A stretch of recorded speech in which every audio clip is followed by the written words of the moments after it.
பாட தெரியும் நான் வேணா பாட்டமா ஏதோ மோகம் ஏதோ இல்லை ரொம்ப கேவலமாக இருக்கும் சார் நெக்ஸ்ட் நான் பண்ணதுலேயே பெரிய பட்ஜெட் படம் அப்போவே 24 படம் helicopter train opening train helicopter மைசூரில் போய் நான் ஒர்க் பண்ண ஹீரோயின்ஸ்லேயே பெஸ்ட் ஹீரோயின் அனுஷ்கா தான் அப்போ ஒரு ட்ரெண்ட் இருந்தது எல்லாமே ரஜினி சார் படங்கள் வச்சு பண்ணிட்டு இருந்தாங்க எல்லாரும்.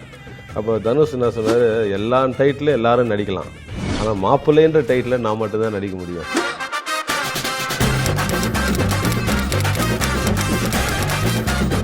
இந்த காட்சியெல்லாம் எங்களுக்கு பார்க்கும்போது இந்த யோசனையெல்லாம் அவர் எப்படி ரூம் போட்டு யோசிச்சிருப்பாரான்னு தோணும். நீங்க பயந்துராதீங்க, நான் காட்டுறேன். நீங்க ஆம்பளை மாதிரி இருக்கீங்க.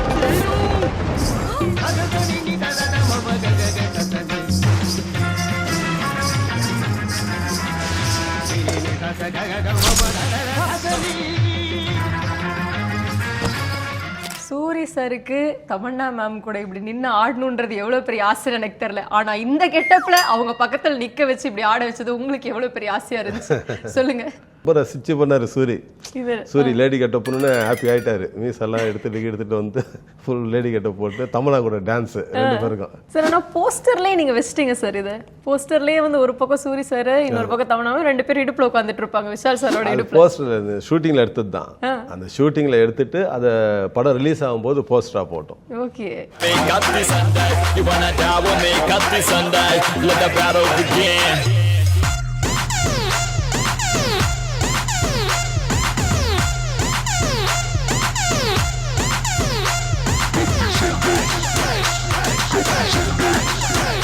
ஸோ விஷால் சாருக்கு வந்துட்டு வடிவேல் சார் ஒரு பக்கம், சூரி சார் ஒரு பக்கம், இது ரெண்டு பேர் காம்பினேஷனில் எங்கே உங்களுக்கு ரொம்ப பிடிச்ச ஒரு ஹை பாயிண்ட் மொமெண்ட்டாக உங்களுக்கு இருந்துச்சு விஷால் சாரோட காம்பினேஷனில்? விஷாலுக்கு வந்து ரொம்ப வடிவேல் அண்ணன் கூட ரொம்ப நாளைக்கு அப்புறம் வடிவேல் அண்ணன் கூட பண்ணணுன்றதுனால அந்த அவர் ஒரு கேரக்டர் செகண்ட் ஹாஃபில் பண்ண வச்சோம். அவர் மெமரி லாஸ் டாக்டராக வருவார். இவனுக்கு மெமரி லாஸு, அதை திருத்துறதுக்காக வருவார் வடிவேல். கடைசியாக பார்த்தா அங்கே ஒரு குதிரையில் தப்பிச்சு போயிடுவான். எங்கேயா குதிரையில் போயிட்டான், வருவான் அப்படின்வாரு. ஐயோ அந்த குதிரைக்கு மெமரி லாஸ் ஆனும். குதிரைக்கு மெமரி லாஸ் படத்துல மட்டும்தான் இதெல்லாம் நடக்கும். அது ஒண்ணுலப்பா, நம்ம பையன் குதிரையில ஏறி விளையாடணும்னு ஆசைப்பட்டாப்பா, அதான் ஏத்தி விட்டேன் போயிட்டு. அந்த குதிரை மேல ஆளை ஏத்தி விட்டியா? ஐயோ ஏற்கனவே அந்த குதிரைக்கு மெமரி லாஸ். என்னது, குதிரைக்கும் மெமரி லாஸா? இந்த குதிரை சார் அடுத்து பார்க்க போற இந்த வீடியோ வந்துட்டு இதுல ரெண்டு வேரியேஷன் காமிச்சிருப்பாரு இந்த படத்துலயும். அதை நீங்க எப்படி ஸ்கெட்ச் பண்ணீங்கன்னு பார்த்துட்டு சொல்லுங்க ஃபர்ஸ்ட்.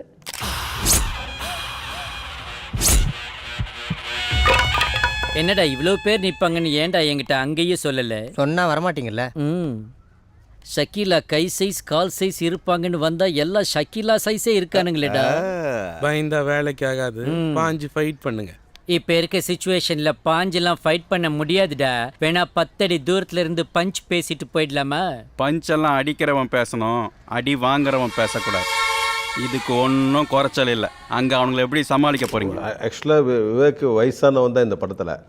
அவன் சின்ன பசங்க மாதிரி சுற்றிட்டு இருக்கிறான். ஆமாம், அதை சொன்னேன், பாஸ் நம்ம இந்த வருஷமாக 10th பாஸ் பண்ணிட்டோமா கேட்போம்.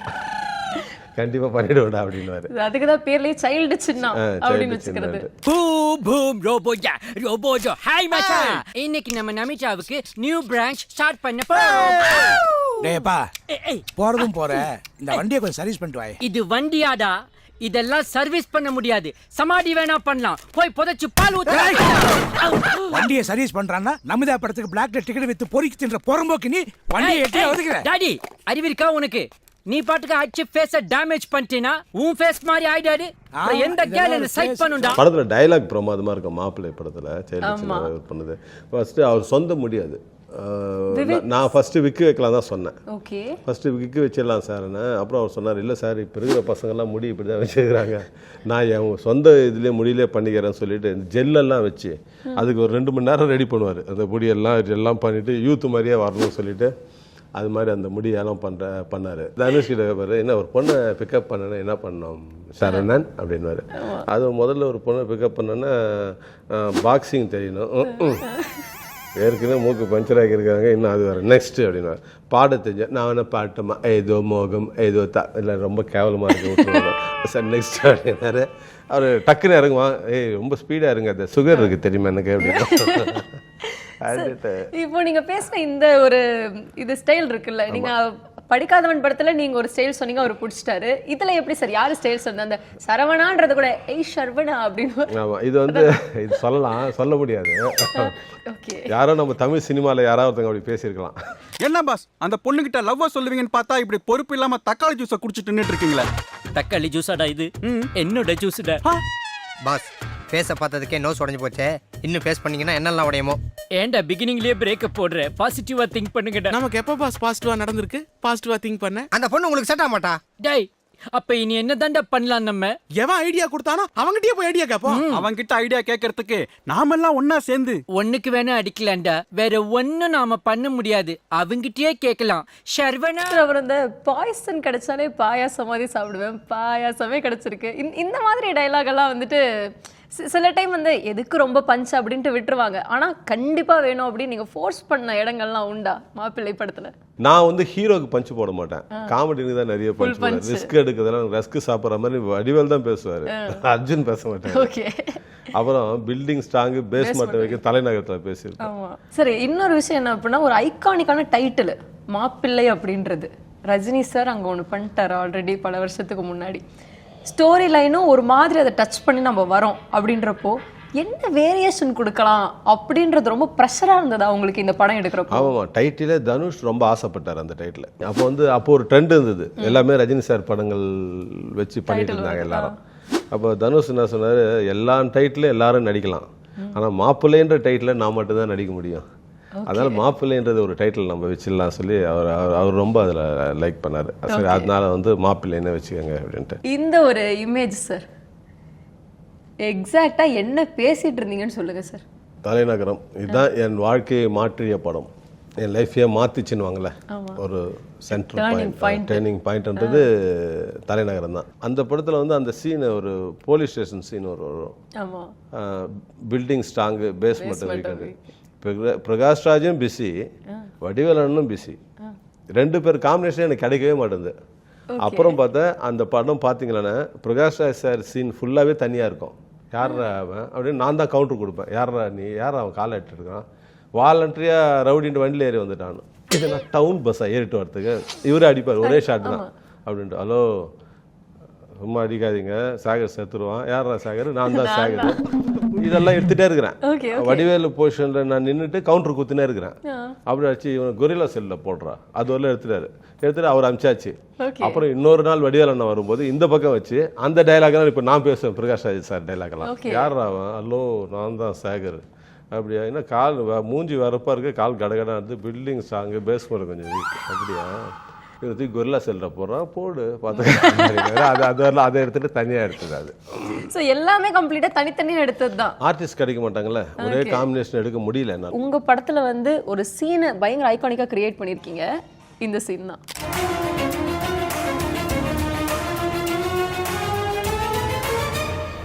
நான் சித்தப்பு சௌக்கியமா? டே மௌனே, சௌக்கியம்டா, நீ எங்கடா இங்க? எப்படி இருக்கீங்க? நல்லா இருக்க மௌனே, நீ எப்படி இருக்க? என்ன பெரிய கொலைகார, கொலை வெறியில் வந்தோன்னே அப்படியே தலையை வெட்டுவான்னு பார்த்தா பழைய சோறில் தயிர் ஊற்றுற அப்படியே குழையிறானுங்க. நானும் கார்த்திக் உட்காந்து பேசிட்டு இருந்தோம். அப்போ கார்த்திக் சொன்னான், சார் நம்ம அவள் இப்போ இங்கே ஒரு ஃபைட்டு இமீடியட்டாக அடுத்து இன்னொரு ஃபைட்டு வந்து என்ன பண்ணலாம் அப்படின்னா, அப்போ ஒன்று செய்யலாம், அவர் வந்தோடனே நீ சித்தப்பன்னு கூப்பிடு, அவன் மாமான்னு சொல்லிட்டு கட்டி பிடிச்சிட்டிங்களேன்னா ஃபைட் இல்லாமல் பண்ணிடலாம். எப்படி பாருங்க, அங்கே போய் இதுக்கப்புறம் அவன் போனதுக்கப்புறம் வில்லனுங்க வரட்டும், வில்லனுக்கு வந்து அந்த இன்ட்ரோல் பிளாக் ஃபைட் எடுத்துக்கலாம் அப்படின்னு சொன்னேன்னு, சார் நல்ல ஐடியா சார் அப்படின்னு. நான் பண்ணதுலேயே பெரிய பட்ஜெட் படம், அப்போவே 24 crores அந்த படம். Okay, helicopter train, opening train, helicopter, மைசூரில் போய்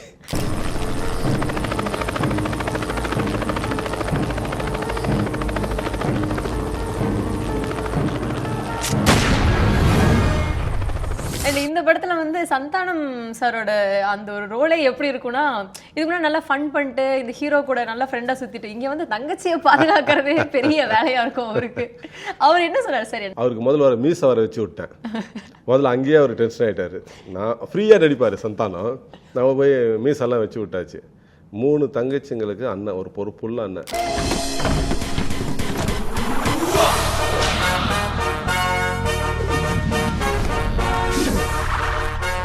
மச்சான் மச்சான் உன் தங்கச்சி தூங்கியிருக்கோம். எதுக்கு போனா இல்லை ஜாதகம் பார்க்கணும்னு சொல்லிச்சேருவான். ஒன்றும் வேணாம், நாளைக்கு காலைல சொல்லாமல் போனீங்கன்னா அதுவே நீ எனக்கு பண்ணுற கேள்வி. வேறு எதாவது ஆசை இருக்கா? என் 3 தங்கச்சிங்களை கரை ஏற்றுறோம், நானும் ஏற்றுட்டானுவான். என்னது கரைன்னுவான். எதுக்கு நீ சொல்லாமல் போடானுவான். ஒருத்தன் ஒரு வீட்டில் வந்துட்டு 3 அழகான தங்கச்சிங்களை வச்சுன்னு ஒருத்தனோட மனசுன்ட்டு. அதுவும் பார்த்தா அவங்க சும்மாவே இருக்க மாட்டாங்க அந்த பொண்ணுங்க. வாலண்டியாக வந்து இவங்க கூட சொல்கிறான். பஸ்ஸுக்குள்ள போறீங்க பசங்க தெரியாம இடிக்கிறதையே விளையாட்டுன்னு பேர் வச்சு என் கண்ணு முன்னாடியே தகச்சியில் இப்போ என்ன நடந்துச்சுன்னு காலைல தண்ணி வச்சிட்டு இருக்கீங்க? இது ஜஸ்ட் ஒரு கேம். இது ஜஸ்ட் கேம் இல்லடா, ஒஸ்ட் கேம். டேய் பாடி போ. சரி சரி சரி போலாம் போலாம். டேய் கையெடு, கையெடு போ போ. கடைசியா வந்துட்டு இதான் ஃபர்ஸ்ட் ஓடி போவோம். அப்படியே போட்டேன் எருமை. குத்துவலுக்கு குத்தி இதாகிட்டு இருக்கோம். ஒருத்தர் எத்தனை தையில் அப்படின்னு கேட்பாங்க. 8 அப்படின்வான். வெறும் 8 அப்படின்வா. சொந்த தங்கச்சி அப்படியே பார்ப்பான். இவெல்லாம் ஒரு தங்கச்சி 18 அப்படின்வான். அண்ணன் தான் இல்லை அவனுக்கு. ஆமாம். நான் ஒர்க் பண்ண ஹீரோயின்ஸ்லேயே பெஸ்ட்டு ஹீரோயின் அனுஷ்கா தான். நான் அங்கே அதிரப்பள்ளியில் எடுத்தேன் ஷூட்டிங். அதிரப்பள்ளியில் காலையில் ஒரு 7 மணிக்கெல்லாம் கரெக்டாக வந்துடுவாங்க அனுஷ்கா. வந்துட்டு ரெடி, நம்ம என்ன வந்த உடனே சார் அப்படின்ட்டு வந்து உட்காந்து டைலாக் பேப்பர், அவங்க வேறு லாங்குவேஜ் அவங்க, அதனால் டைலாக் பேப்பர் வாங்கி கரெக்டாக அந்த டைலாக்கெல்லாம் எழுதிட்டு மனப்பாடம் பண்ணிவிட்டு கரெக்டாக நடித்து ஒரு டைரக்டர் என்ன சொன்னாலும் பண்ணுவாங்க. நான் என்ன பண்ணேன், திடீர்னு ஷர்ட் மட்டும் போட்டுக்கோங்க, அங்கே இதில் இருக்கிறீங்க ஃபாரஸ்ட்டில் உங்களுக்கு ட்ரெஸ்ஸு கிடைக்காதுன்னா எந்த ஹீரோயின் இருந்தாலும் ஒத்துக்க மாட்டாங்க, அன்கம்ஃபர்டபுளாக இருக்கணும். பட் அவங்கள ஓகே சார் நான் பண்ணுறேன் அப்படின்னாங்க. பாதி பேர் பண்ண மாட்டாங்க. அதெல்லாம் ரொம்ப ரொம்ப நல்ல சூப்பர் ஹீரோயின். சரி, எஸ், ரொம்ப எங்களுக்கு பிடிச்ச ஃபேவரட்டான கிளிப்ஸ்லாம் போட்டு காமிச்சோம். நிறைய விஷயங்கள் அதை பற்றி சொன்னீங்க. ஆனால் உங்களுக்கு எந்த காமெடியன் வந்து ரொம்ப பிடிச்ச ஒரு காமெடியனாக இருந்திருக்காங்க? இவ்வளோ வருஷம் நிறைய பேர் கூட ஒர்க் பண்ணியிருக்கீங்க. ஸோ யார் உங்கள் ஃபேவரட்? விவேக் எனக்கு ரொம்ப ஃபேவரட்டான, நிறைய ஒர்க் பண்ணியிருக்காரு என் கூட. நீ தாதாடா டான் கேக் லீடர்.